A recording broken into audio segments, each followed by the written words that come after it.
Good afternoon everybody. ನಾನು ಗುರು ರಾಘವೇಂದ್ರ ಪ್ರಾಪರ್ಟೀಸಿಂದ ನಂಜನಗೂಡು ಶಶಿ ಮಾತಾಡ್ತಿರೋದು. ಇದು ಊಟಿ ರೋಡಿಂದ ಬರುವಂಥ ಸಬ್ ರಸ್ತೆ. ಇದು ಸುಮಾರು ಒಂದು 7 ಕಿಲೋಮೀಟ್ರ್ ಆಗುತ್ತೆ. ಈ ರಸ್ತೆಯಿಂದ ಒಂದು 3/4 ಕಿಲೋಮೀಟ್ರಲ್ಲಿ ಈ ಪ್ರಾಪರ್ಟಿ ಇರುವಂಥದ್ದು.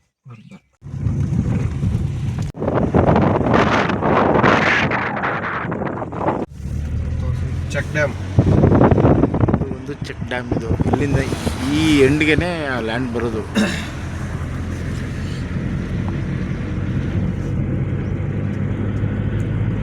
ಇದು ಊಟಿ ರೋಡಿಂದ ಬರೋದು ಸಬ್ ರಸ್ತೆ.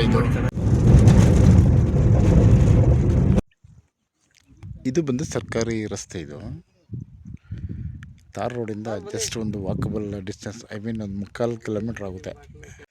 ಈ ರಸ್ತೆ ಬಂದು ಇಲ್ಲಿ ಎಂಡಾಗುತ್ತೆ. ಇದು ಸರ್ವೆ ನಂಬರ್. ಇದು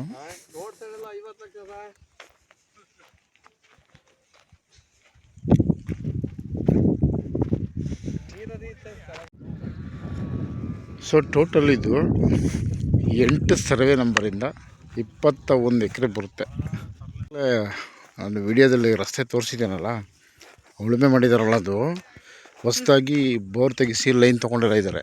ಸೊ ಹಾಗೆ ನೋಡಿ, ಇಲ್ಲಿಗೆ ಕಾಣ್ತಾ ಇದೆಯಲ್ಲ, ಈ ಲೈನೆಲ್ಲ ತೊಗೊಂಡಿದ್ದಾರೆ. ಸೊ ಈ ಪ್ರಾಪರ್ಟಿಗೆ ಒಂದು 2 ಕಂಬ ಹಾಕ್ಕೊಂಡ್ರೆ ಸಾಕು ನೀವು.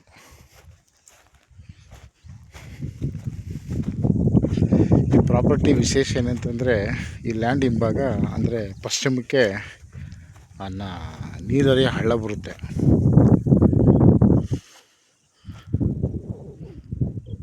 ಸೊ ಈ ಪ್ರಾಪರ್ಟಿಗೆ 3 ಕಡೆಯಿಂದ ರಸ್ತೆ ಇದೆ. ಸೊ ಯಾವುದೇ ರಸ್ತೆ ಆದ್ರೂ ಕೂಡ ಲ್ಯಾಂಡ್ ಬಂದು ನಿಮಗೆ ಈಸ್ಟ್ಗೆ ದಾರಿಯಾಗುತ್ತೆ.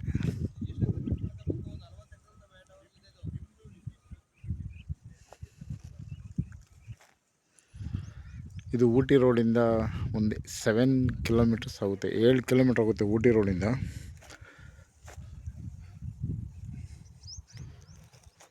ಮೈಸೂರಿಂದ ಈ ಒಂದು ಸ್ಪಾಟಿಗೆ 45 ಕಿಲೋಮೀಟ್ರ್ ಆಗುತ್ತೆ, 45 ಕಿಲೋಮೀಟರ್ಸ್ ಫ್ರಮ್ ಮೈಸೂರು. ಇವೆಲ್ಲ ಬಂದು ಜನರಲ್ ಪ್ರಾಪರ್ಟಿ. ಫಸ್ಟ್ ಎಲ್ಲ ರಿಜಿಸ್ಟರ್ ಅಗ್ರಿಮೆಂಟ್ ಮಾಡಿ ಕೊಡ್ತಾರೆ. ಡಾಕ್ಯುಮೆಂಟ್ಸ್ ಕೂಡ ಎಲ್ಲ ರೆಡಿ ಇದೆ ಇದು. ಸೊ ನೀವು ಬಂದು ಓಕೆ ಮಾಡಿದ್ರೆ ಎಲ್ಲ ಡಾಕ್ಯುಮೆಂಟ್ಸು ಕೊಡ್ತೀವಿ. ನೀವು ಲೀಗಲ್ ಚೆಕ್ ಮಾಡಿಸ್ಕೊಳ್ಳಿ. ಆನಂತರ ರಿಜಿಸ್ಟರ್ ಅಗ್ರಿಮೆಂಟ್ ಮಾಡಿಕೊಳ್ಳಿ.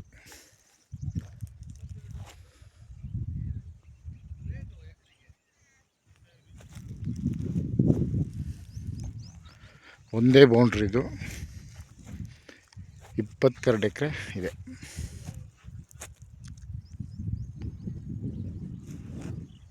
ಇದು ಗುಂಡ್ಲುಪೇಟೆ ರಿಜಿಸ್ಟ್ರೇಷನ್ಗೆ ಬರುತ್ತೆ. ಎಲ್ಲ ದಾಖಲಾತಿಗಳು ಕೂಡ ರೆಡಿ ಇದೆ.